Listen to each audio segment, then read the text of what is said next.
Oh, hello. I didn't see you come in. You were awful quiet. Welcome to the very first edition of Friday Trivia with Mike. I was just catching up on a little bit of my Irish poetry. It's a great book in one of our libraries right here at the castle. I encourage you to get out and do some reading, take some books back to your unit. Keep social distance though when you go out and get a book. We want all of you to stay healthy. If you're not familiar with Friday Trivia with Mike, that's because this is a brand new feature. I have 2 trivia questions for you today.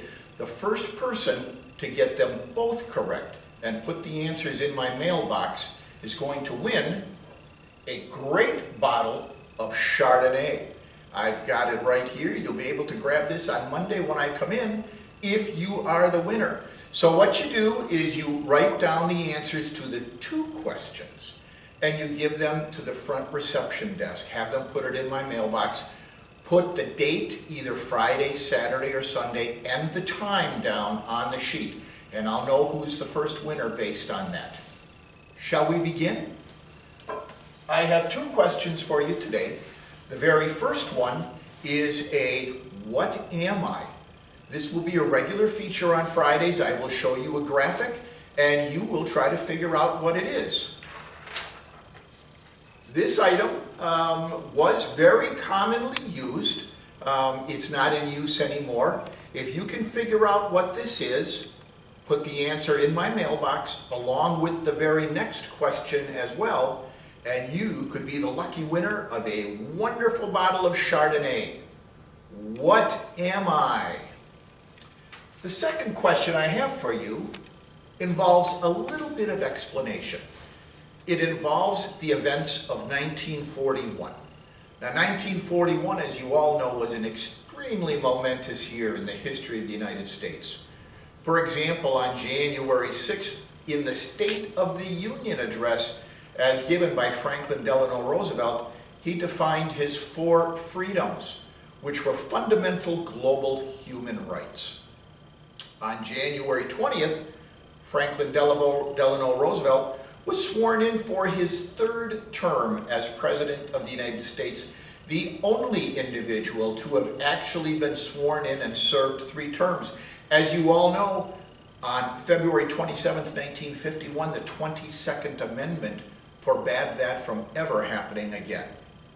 On February 4th, the USO was created, kind of a harbinger of things to come. The USO played a wonderful role in World War II, entertaining our troops overseas.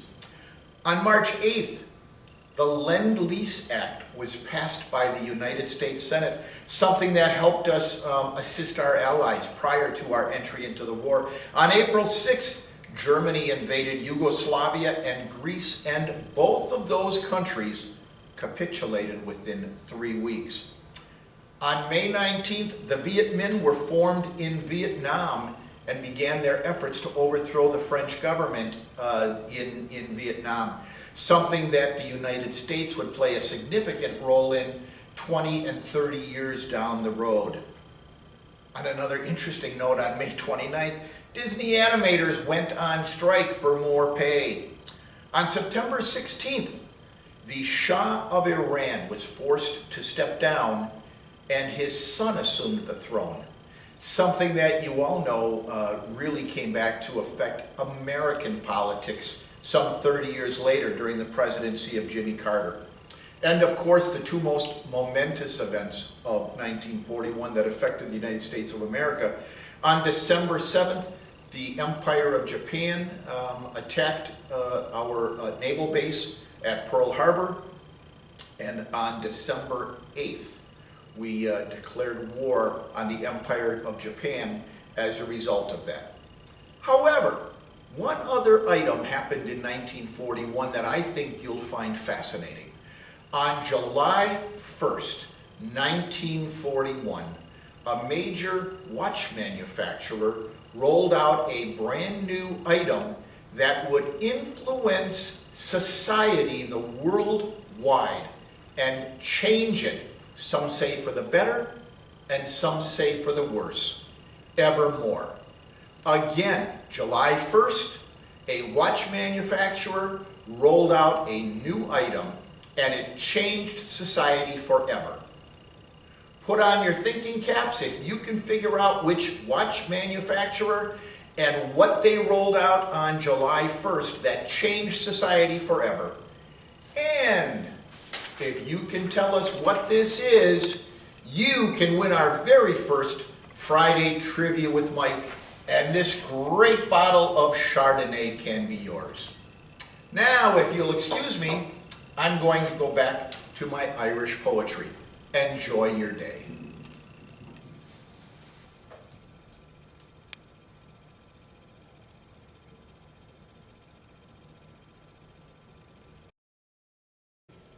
Oh, hello. I'm just catching up on my reading again. Thanks for stopping in and joining us for this week's version of Trivia with Mike. I've just been catching up on my reading. I don't know if you know it or not, but we've got an author right here at East Castle Place, June Eastfold. She moved in a couple of months ago. I've been reading her book, The Boys on the Porch. I highly recommend it. It's an excellent book. It's aspirational about society and what it is now and what people believe it could potentially be. So if you're interested in a good book, I recommend it. You remember that we started last week with 2 trivia questions. I'm very pleased to say that we did in fact have a winner. We had Kelvin Schrader who contacted me, and he was able to guess one of the 2 questions. Ideally, we'll have someone guess both of them this week. You'll remember that we started last week with a what am I? This was the item that even Kelvin wasn't even able to get. This is an artificial leech. It was used by the medical community, and it was used to prevent blood clots and things like that. So this is an artificial leech. It also was used because in times when people would want to draw out blood, leeches aren't necessarily native to every habitat, and so they would use this because it would always be available. You'll remember that there was a second question. We talked about historical events in 1941. I told you about many of the things that occurred that year, but I also told you that there was a special thing that happened on July 1st, 1941. I told you that there was a watchmaker who rolled out a brand new product that forevermore changed society. That watchmaker, and this is what Kelvin Schrader got correct, that watchmaker was Bulova. And on July 1st, 1941, in the middle of a Brooklyn Dodgers baseball game, the very first television commercial was aired. So there you have it. The answers to last week's trivia are that this was an artificial leech, and on July 1st, 1941, Bulova aired the very first television commercial. You know, one of the things that I really like about researching some of these trivia items is that you never know what you're going to find out. Some of the trivia that I stumble across is humorous, some of it is fun to find out, Some of it is just amazing to see that these things occurred.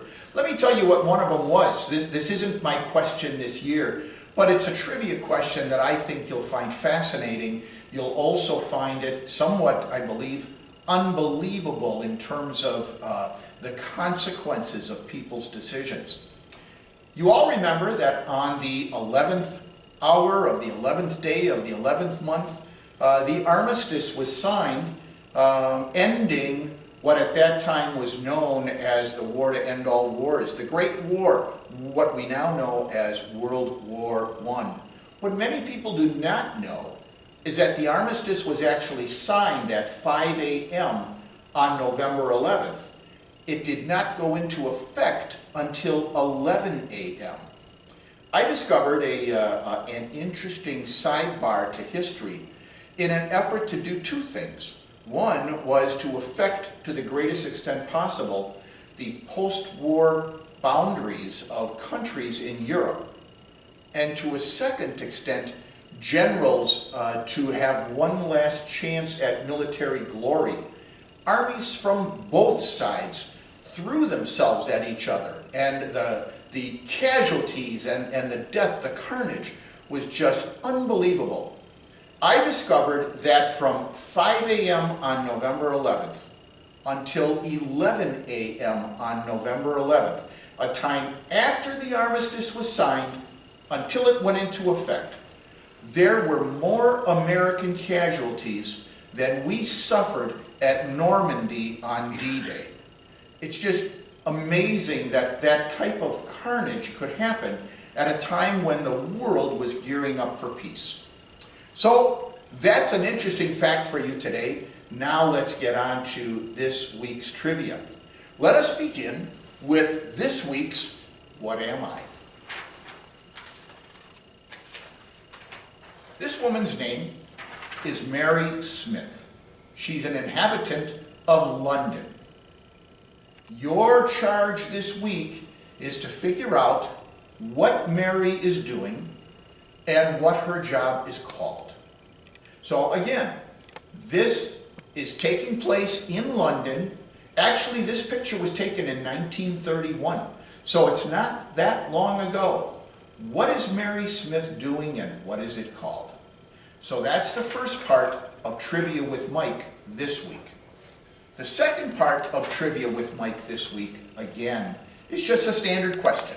We'll see what we can find out and what you might be able to determine by doing a little bit of research. Presidential assassinations are a historic phenomenon, a tragedy upon the history of our country that is something that we really wish had never occurred. The very first presidential assassination was Abraham Lincoln. His assassin was John Wilkes Booth. James Garfield was next.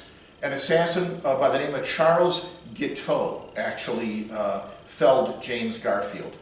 William McKinley was killed by Leon Czolgosz, a revolutionary, and of course the one that most of us actually remember because we were all alive at the time, John F. Kennedy was assassinated by Lee Harvey Oswald. An interesting sidebar about all this, I mentioned James Garfield and his assassin Charles Guiteau.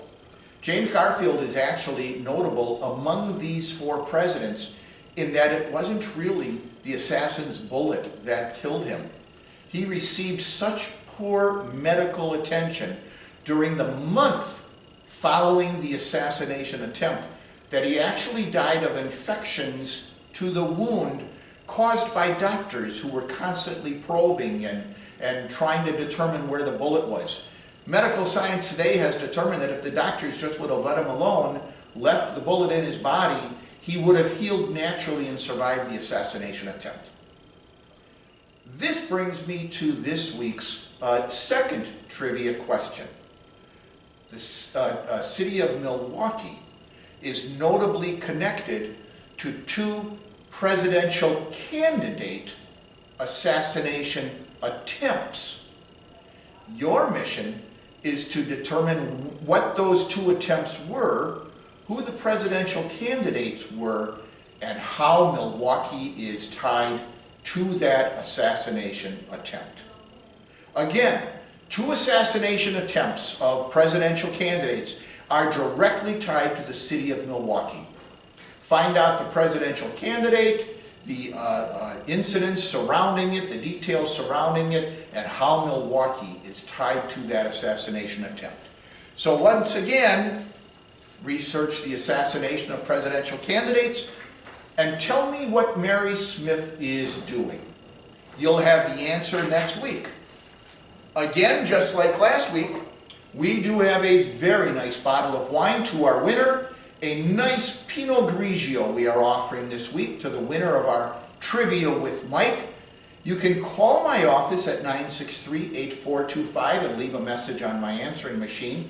You can email me at mbraver@eastcastleplace.com, or you can write down your answer and leave it with our receptionist at the front. She'll put it in my mailbox. If you choose the latter option for telling me what you think the answer to these questions are, please date and time your answer. Obviously, with a voicemail message or an email, the date will appear on the message. But if you choose to do it through the front desk, put the date and time down, and then I'll know. The first person with the correct answer is going to be our big winner for a bottle of Pinot Grigio. That's it for this week. Thanks all for playing, and we'll check in again next week for more Trivia with Mike.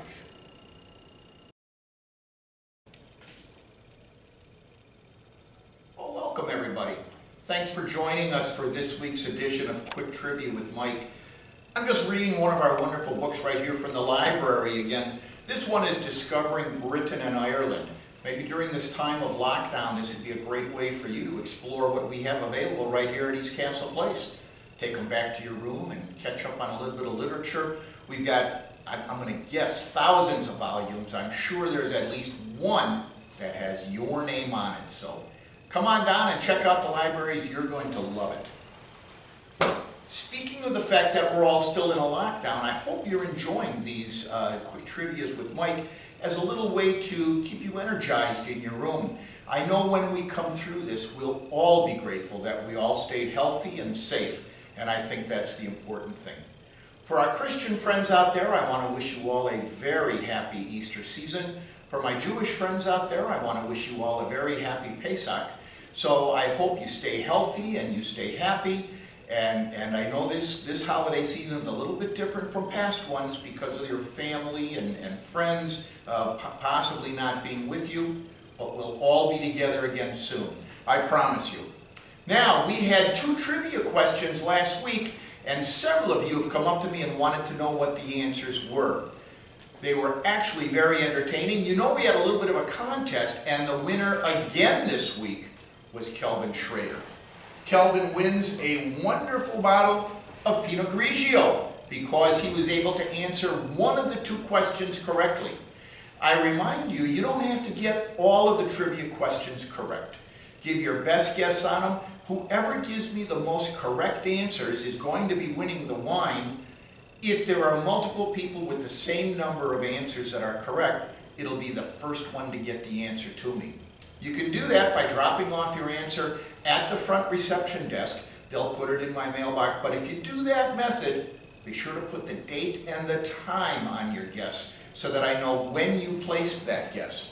You can also email your guess to me. I'm at mbraver@eastcastleplace.com.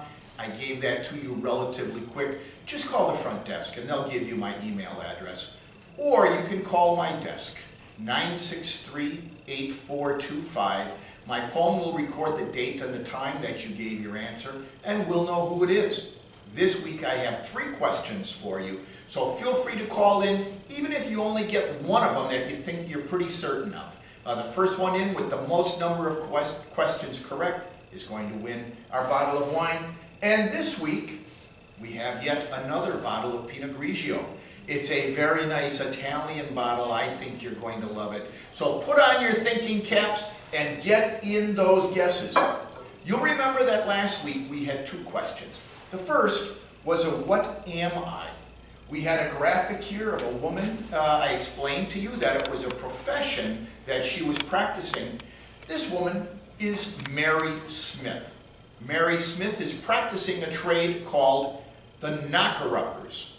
What she is doing is actually shooting peas against a second-story window to wake up slumbering workers to get them to work on time. Now, knocker-uppers didn't always use the shoot the pea method. Some of them would tap on second-story windows with a cane, or they might throw a little stone up there. Any method they could use to wake up a second-story worker was acceptable. Mary actually earned 6 pence a week for doing this. She is actually practicing this craft in London, and the year is 1931. We had a second question for you as well. No one got this one correct, and so I'm pleased to be able to give you the answer. The question was that there are 2 instances specifically involving the city of Milwaukee that is involved with assassination attempts of presidential candidates. There were several people who got the first one correct. The first one, as everybody knows, involved an assassination attempt that occurred in the city of Milwaukee. Theodore Roosevelt sustained an assassination attempt in 1912. He was actually running for president at that time under the party of the Bull Moose. He had previously been president in the Republican Party. He had lost the nomination at the convention and decided to run as an independent. He was actually exiting the Gilpatrick Hotel in 1912, October 14th, 1912 to be exact. He was heading over to the arena to give a speech.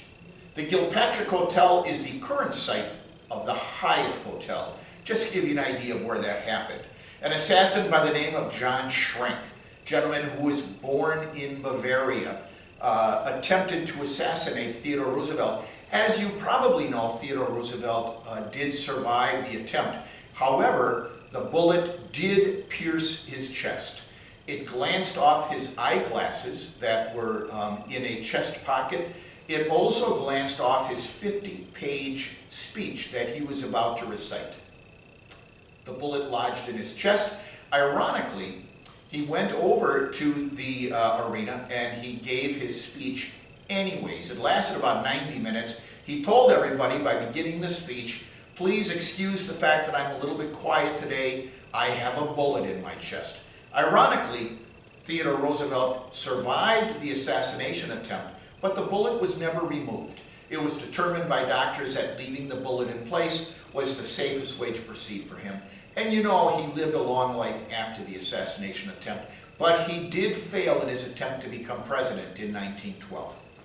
The second incident involving Milwaukee and an assassination attempt of a presidential candidate involves the candidacy of George Wallace.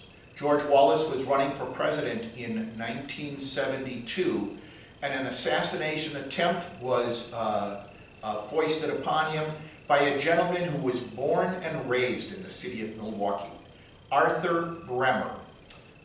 He actually graduated from Dominican High School in 1969, and he attended classes at Milwaukee Area Technical College. Before he embarked on this effort to assassinate George Wallace, he actually had a job at the Milwaukee Athletic Club. This was a gentleman whose sole interest was becoming famous. His original intent was to assassinate Richard Nixon, but he was never able to get close enough to Richard Nixon. He followed George Wallace to an event that George Wallace was appearing at in Maryland, and he assassinated, or he attempted to assassinate, George Wallace there. George Wallace actually, as you know, went on to survive the assassination attempt. 4 bullets, however, did in fact lodge in his body, one of which severed his spinal column, and he was paralyzed from the waist down for the rest of his life. George Wallace did not, however, become president in 1972. As you know, Richard Nixon did. George Wallace ran twice more for governor of Alabama, and he was successful in those 2 attempts but he never ran for president again. George Wallace did, in fact, die in 1998, long after the assassination attempt. Arthur Bremer was convicted of the assassination attempt. He served 35 years in a Maryland penitentiary. He was released on parole in 2007.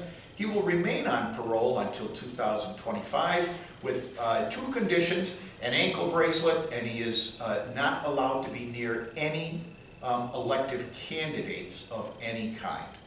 So that's the answer to your question from last week. It was Arthur Bremer, attempted assassination of George Wallace, and it was John Schrank's attempted assassination of Theodore Roosevelt.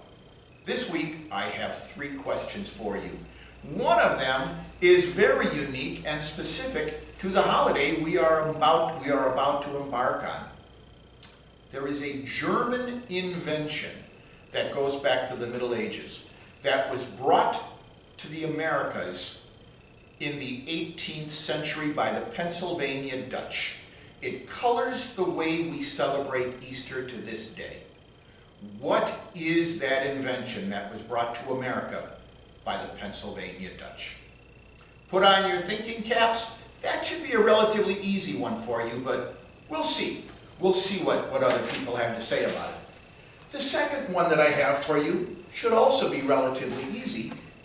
It is this week's What Am I? You'll see it is a green square that has a red circle in the middle. If you can correctly identify what this is, that'll be the answer to your second question. So again, what invention did the Germans create that came to America in the 18th century? And what is this? I have a third one for you, a little bit of a historical brain teaser. If you go back to the beginning of the Civil War, the very first major battle of the Civil War was either Bull Run or Manassas, depending upon whether you lived in the North or the South. The North called the first battle after the nearby creek, Bull Run. The South called it after the nearest town, which was Manassas. That was the very first major battle of the Civil War, and it occurred in Virginia. The last major battle of the Civil War also occurred in Virginia, and it ended at Appomattox Courthouse. There is something else about Virginia that ties Appomattox with Manassas or Bull Run, depending upon which you call it. What is it that ties Virginia to the first and the last battle of the Civil War? Well, that's it, East Castle Place. That's your brain teaser for this week. 3 questions. You don't have to have them all right. Get in as many correct answers or even guesses as you can, as quickly as you can. Get them into me either through the front desk or call or email. And the winner is going to win a great bottle of Pinot Grigio. Well, we'll see you next week. Stay safe, stay out of harm, and I'll see you very soon.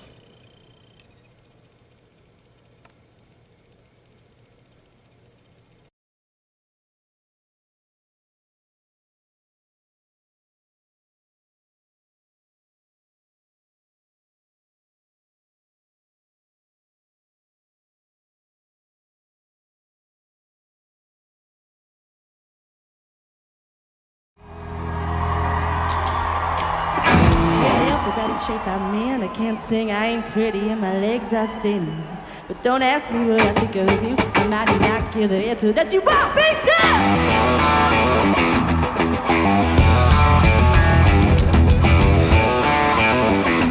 Oh.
I don't know he'd understand. He said, sit by me and I'll be your guiding hand.